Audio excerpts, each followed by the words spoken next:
شدت بھوک سے بے ہوش ہو جائے. لوگوں نے کہا روٹی نہیں کھاتے تھے, کیوں؟ تاکہ وہ پھر روٹی کھاتے, وضو کی عادت ہوتی, پھر میں جاتا, اتنی دیر میں بارگاہ رسالت سے دور ہو جاتا. نہیں, آ رہی جاؤں جو اس در سے جاؤں 2 قدم, کیا بچے بیمار غم قرب مسیحا چھوڑ کر. صحابہ نے نہیں کیا یہ تو ہم بس تو اپنی حیثیت کے مطابق جو کر سکتے ہیں بس یہ مختصر صحیح تھا. اس کو مختصر کہنا بھی مختصر کی توہین ہے, پتہ نہیں اس سے بھی چھوٹا لفظ ہے. ہم تو وہ کر رہے ہیں, صحابہ نے باتیں یہ نہیں. ہم کب کہتے ہیں ہم صحابہ کے درجے کو پہنچ رہے ہیں, ہم صحابہ جیسی محفل کر رہے ہیں؟ نہیں کر سکتے. جن کے سامنے چہرہ مصطفیٰ ہے, نماز پڑھ رہے ہیں, نماز میں آپ علیہ السلام کا دیدار کرتے ہیں, پھر پوچھتے ہیں کہ کیا دیکھا؟ سائستہ کی حدیث ہے, کیا دیکھا؟ انہوں نے کہا اللہ کی قسم یوں لگا قرآن کھل کے سامنے آ. ہم نہیں کر رہے, ہم کر بھی نہیں سکتے, سوچ بھی نہیں سکتے. ویسے ہی کچھ لوگ جو ہے وہ کہہ رہے ہوتے ہیں نہیں جی وہ فلاں کو جواب دینا صحابہ نے کیا ہے, یہ نہیں کیا صحابہ. یعنی کہ آپ اپنے آپ کو صحابہ کے برابر سمجھنا چاہتے ہیں؟ صحابہ نے یہ بالکل نہیں کیا. ہم اپنے دور کے مطابق, ہم بس اپنی حیثیت کے مطابق جو کچھ ہو سکتا ہے. صحابہ نے جو کیا نا تو سوچ بھی نہیں سکتا. ایک صحابی رسول رضی اللہ عنہ جو نبی علیہ السلام کی غلامی میں آنے سے پہلے لباس یوں پہنا کرتے کہ ایک بار جب پہن لیتے دوبارہ نہیں پہنتے تھے. اتنا اعلیٰ قسم کا وہ لباس پہنتے, مالی اعتبار سے بڑے امیر تھے. خوشبو ایسی لگا کر گزرتے کہ لوگ گھنٹوں تک کہتے کہ یہاں سے فلاں بندہ گزرا. ہر چیز بڑی مہنگی استعمال کرتے. جب آپ علیہ السلام کی غلامی میں آ گئے, ایک دن صحابہ نے آپ علیہ السلام سے عرض کیا یا رسول اللہ صلی اللہ علیہ وسلم, وہ آپ کے غلام کا انتقال ہو گیا, انتقال ہو گیا, بتاؤ ناکام نہیں. انہوں نے جو وراثت چھوڑی ہے اس میں اتنے بھی پیسے نہیں تھے کہ کفن ان کے جسم کا پورا خریدا جا سکے. سر ڈھانپے تو پاؤں ننگا ہو جاتا ہے, پاؤں ڈھانپے تو سر ننگا ہو جاتا ہے, بس اتنے ہی پیسے نکلے ہیں ان کے پاس سے. تو آپ علیہ السلام نے فرمایا اسلام نے اس کی حالت کر دی. کیا مطلب؟ غلامی میں آنے کے بعد کچھ نہیں اپنے پاس, سب کچھ بارگاہ رسالت میں دے دیا. کہا کہ اپنا تو کچھ ہے ہی نہیں, اتنے سے پیسے, کفن خریدنے کے بھی پیسے نہیں. تو آپ علیہ السلام غمگین ہوئے, میرا غلام.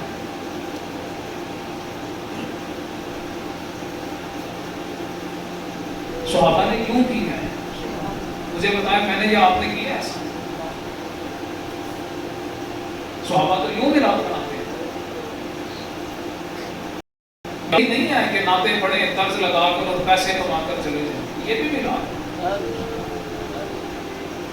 صحابی کی جیب سے اتنے پیسے بھی نہیں نکل گئے کہ کفن خریدا جا سکے. اور وہ آپ علیہ السلام کی غلامی میں آنے سے پہلے امیر ترین شخص تھے. میں اس پر یہ کہتا ہوتا ہوں کہ اسلام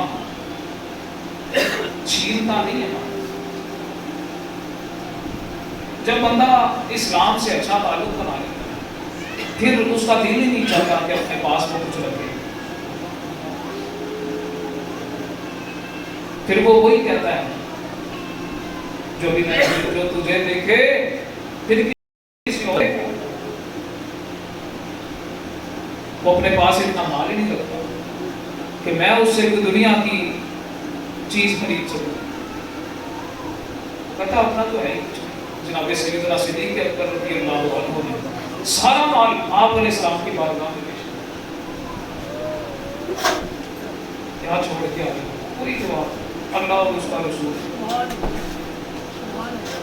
پھر یہ خیال ہی نہیں آتا نا کہ پھر کیا ہوگا, کہاں سے گزارا ہوگا, بچوں کا کیا بنے گا. لیکن جب خیال آتا ہے تو پھر سمجھ لینا چاہیے صحابہ نے یہ نہیں کیا.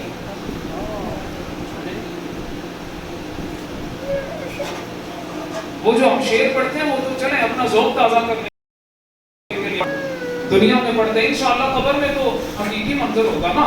سرور کہوں کہ مالک ہو، مولا کہوں تجھے، باغ خلیل کا گلے زیبا کہوں تجھے، تیرے تو بس عیب تناہی سے ہیں بری، حیران ہوں میرے شاہ میں کیا کیا کہوں تجھے. لیکن رضا نے ختم شکر کر دیا، خالق کا بندہ خلق کا آقا کہوں تجھے. ابھی تو خیال میں پڑھ رہے صحابہ یہ کر چکے، ہم تو یہ دعا مانگ رہے ہیں نا کہ ہمیں ایسا موقع ملے، خاتمہ ایمان پہ ہو، خاتمہ عشق رسول پہ ہو. ہم تو دعا مانگ رہے ہیں لیکن صحابہ یہ کر چکے. وہ ہر وقت دیدار مصطفیٰ، خیال مصطفیٰ، آداب مصطفیٰ. ہم نے کیا کیا؟ صرف نعت پڑھ لینے کا نام محفل میلاد نہیں ہوتا. نعت پڑھنا تو بہت آسان ہے، نعت پڑھنا کون سا مشکل ہے؟ میں آپ کو بھی داستانیں سناؤں. ہاں یہ تو مشکل تو نہیں ہے، نعت پڑھنا تو بڑا آسان تھا، لیکن نعت والے کی سیرت پہ چلنا بڑا مشکل ہے.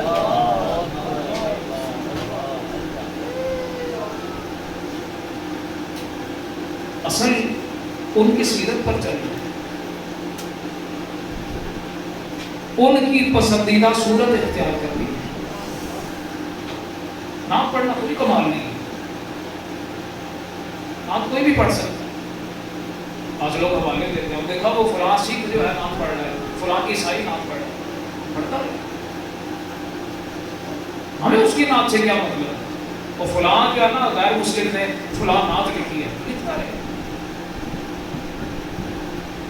اگر آپ علیہ السلام کو اس نے آخری نبی نہیں مانا، اس کی نعت کہنے کا کوئی فائدہ نہیں، کوئی مقصد نہیں ہے، کوئی اس کو ثواب نہیں.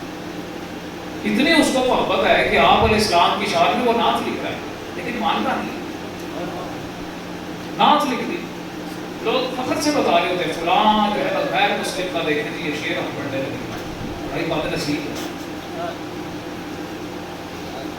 کلام اس کا پڑھے نا کہ جو اتنی کمزوری کی حالت میں آ گئے. اعلیٰ حضرت امام اہل سنت کا پتہ آخری ان کی زندگی کا جو وقت تھا وہ ایسے تھا کہ آپ رحمہ اللہ کیونکہ کتابیں بھی لکھا کرتے تھے، غیر مسلموں کا، بد مذہبوں کا رد بھی کیا کرتے تھے کہ یہ اسلام کے خلاف جو کام کر رہے ہیں، سازشیں کر رہے ہیں، ان کا جواب دیا کرتے تھے. طبیعت ایسی ہو گئی کہ لیٹ کر لکھا کرتے ہیں، بستر پر لیٹے ہیں، جہاں دوات رکھی ہوئی ہے ادھر دوات رکھی ہے، قلم دبو کر لکھتے ہیں اور پھر ساتھ کہتے ہیں ضعف مانا مگر یہ ظالم دل. ضعف مانا یہ بات کی کمزوری ہے بھائی. ضعف مانا مگر یہ ظالم دل، ان کے رستے میں تو تھکا نہ کرے. سبحان اللہ. آپ سب سے بھی یہی بات، ضعف ماننا یہ کہ بڑی بیماریاں لگی ہوئی ہیں، بڑی کمزوریاں ہیں، بڑے مسائل ہیں. ضعف ماننا مگر یہ ظالم دل ان کے رستے میں تو تھکا نہ کرے. یہ دل تھک جایا کرتے ہیں. اب ابھی تھوڑی سردی آنی ہے نا، جب انہوں نے کہنا فجر میں نہیں اٹھا جاتا، بڑی سردی. اب مولوی کو گالیاں دیتے ہیں، جو اللہ کا ولی ہے وہ ولی نہیں ہے، ایک بھی چھٹی نہیں کرتا صبح. کبھی آپ نے سنا ہو اپنے محلے کی مسجد کا کہ آج بڑی سردی ہے تو امام صاحب آج نماز کے لیے اٹھے نہیں، آج انہوں نے اذان نہیں، آج انہوں نے نماز نہیں پڑھی، آج مسجد بند تھی. کبھی سنا ہے؟ تو نماز کی پابندی کرنے والا کون ہے؟ اللہ کا ولی.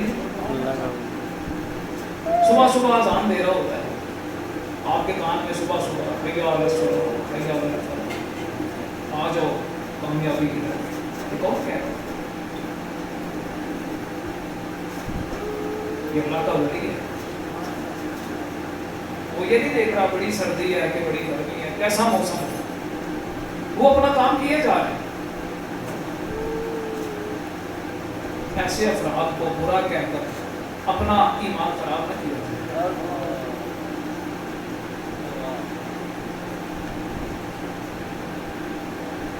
کسی بھی ڈیوٹی سے دنیا میں کوئی ایسی ڈیوٹی نہیں ہے کہ جس سے کبھی چھٹی نہ ہوئی ہو۔ کبھی بخار چڑھے بندہ چھٹی کر لے، طبیعت خراب ہے آج کام پہ نہیں گئے، آدھی چھٹی لے لی، پوری چھٹی لے لی۔ کبھی امام صاحب نے بتایا کہ امام صاحب آئے ہو جلدی جلدی، آج میں 2 فرض پڑھاؤں گا کیونکہ آج طبیعت ٹھیک نہیں، آدھی چھٹی لے لی۔ یہ ایسی ڈیوٹی ہے، امام صاحب نے کہا آج بیان چھوٹا سا کروں گا، آج طبیعت اچھی نہیں۔ لوگ بھی سمجھتے ہیں مولوی لوگے کا ہے، یہ بیمار ہو ہی نہیں سکتا، وہ بھی آپ کی طرح انسان ہے، بیمار ہو سکتا ہے۔ مقصد صرف یہ ہے معاشرے میں جو خرابیاں ہیں ان میں سے خرابی یہ بھی ہے کہ آپ مسجد کے جو امام ہیں ان کے ایسے ہی مخالف ہوتے ہیں، نہ تو ان کے بارے میں بات کرنی ہے ایسی، نہ ہی ان کے بارے میں ایسی بات سننی ہے۔ تو غیبت کو سننے والا بھی برابر کا آپ گزری، آپ نے میں نے بات تو نہیں کی، میں نے تو سنی تھی بس، آپ سنیں گے۔ محفل میلاد مصطفیٰ صلی اللہ علیہ وسلم، میں نے ابھی جو آپ کے سامنے آیت کریمہ پڑھی ہے، وَمَا آتَاكُمُ الرَّسُولُ فَخُذُوهُ، یہاں سے بات چلے، رسول جو تمہیں دے اسے لے لو، جسے منع فرمائے اسے باز آ دو۔ شریعت کیا ہے؟ تو پوچھے شریعت کیا ہے؟ اس آیت سے اس کو جواب دے، شریعت یہ ہے رسول جو تمہیں دیں اسے لے لو، جسے منع فرمائے اسے باز آ دو، یہ شریعت ہے۔ میں اکثر اپنے جتنے بھی بیانات ہیں ان میں اکثر میں یہ آیت ضرور پڑھا کرتا ہوں، وَمَا آتَاكُمُ الرَّسُولُ فَخُذُوهُ وَمَا نَهَاكُمْ عَنْهُ فَانْتَهُوا، یہ ہر سنی کو یاد ہونی چاہیے۔ اس سے عقیدہ بھی ثابت ہو گیا اور یہ بھی معلوم ہو گیا کہ شریعت کیا ہے۔ آپ علیہ السلام کا کوئی حکم دے دینا اور آپ علیہ السلام کا کسی چیز سے منع فرمانا۔ صحابہ کرام آئے نبی علیہ السلام کے پاس، آ کے رسول اللہ صلی اللہ علیہ وسلم کیا حج ہر سال فرض ہے؟ صحیح ستہ کی حدیث ہے، کیا حج ہر سال فرض ہے؟ آپ علیہ السلام نے فرمایا کہ اگر میں ہاں کہہ دوں تو ہر سال ہی فرض ہوتے ہیں، اگر میں ہاں کہہ دوں۔ رب نے سب اختیارات اپنے نبی کو دے دیے، آپ جیسے چاہیں کر لیں۔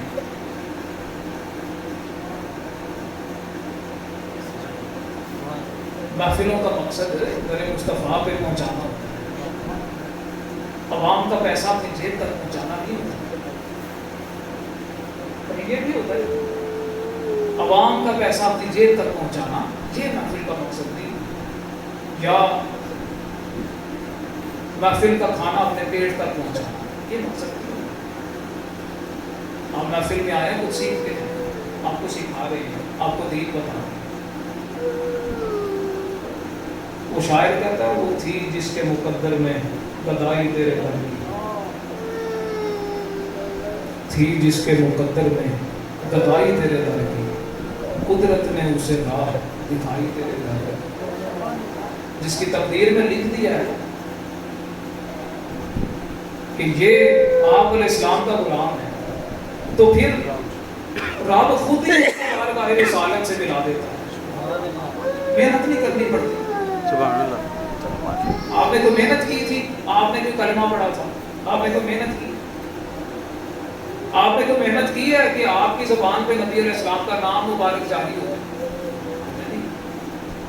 تھی جس کے مقدر میں قدائی تیرے در کی، قدرت نے اسے راہ دکھائی تیرے در کی، وہ رب کی طرف سے ہی ہے۔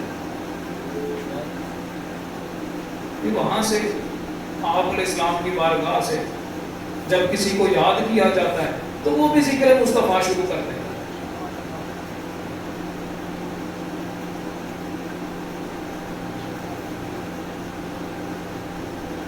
محفل کے مقاصد کو سمجھیں. محفلوں کا مقصد یہ رسمی جو محفلیں جاری ہیں معاشرے میں جو چل رہی ہیں اس رسم سے باہر نکلیں اور محافل کو ایک تو مختصر کریں تاکہ فجر کی نمازوں کا اہتمام ہو سکے. اور یہ رسمی محافل کہ فلاں نام سنائیں یہاں پہ مقابلے جاری ہوتے ہیں, مقابلے ہوتے ہیں, اس نے اتنے پیسے دیے تو میں اتنے دوں. یہ رسمی محافل جو ہیں اس سے باہر نکلیں اور محافل کو حقیقی محافل جو کہتے ہیں آپ وہ بنائیں. دین کی بات نعتوں سے یقیناً وہ کچھ حاصل نہیں ہوتا جو کسی سنی عالم کے بیان سے حاصل ہوتا ہے. بے شک بے شک. نعت سے آپ طرز تو سن لیں کہ آپ کو ایک ذائقہ آ جائے گا صاحبان ذوق, یہ تو یاد رہ جاتا ہے کہ فلاں طرز ہے. شعر کبھی اگر کسی کو یاد رہا ہو تو مجھے بتائیں. نعت خان نعت پڑھ جاتے ہیں, طرز بھی یاد رہ جاتی ہے اکثر لوگوں کو, لیکن اشعار یاد نہیں رہتے کہ شعر کون سا تھا. آپ کو ایک شعر پہلا یاد ہوگا کہ وہ والی نعت. آپ بھی نعتیں پڑھتے ہیں, آپ کو کسی نے وہ پہلے ہی ایک دو لفظ بول کے کہتے ہیں وہ والی نعت پڑھی. تو رسمی محافل کو ختم کیا جائے اور جو حقیقی محافل ہے آپ علیہ السلام کی حقیقی یاد ہے, جس محفل میں بیٹھ کر آپ علیہ السلام سے محبت اور زیادہ ہو جائے, ایسی محفلوں کا انعقاد کیا جائے. باتیں بہت سی ہیں, انشاءاللہ پھر حاضری ہوگی. اللہ تعالیٰ سے دعا ہے جو کچھ سنا اس پہ عمل کی توفیق عطا فرمائے. وآخر دعوانا الحمدللہ.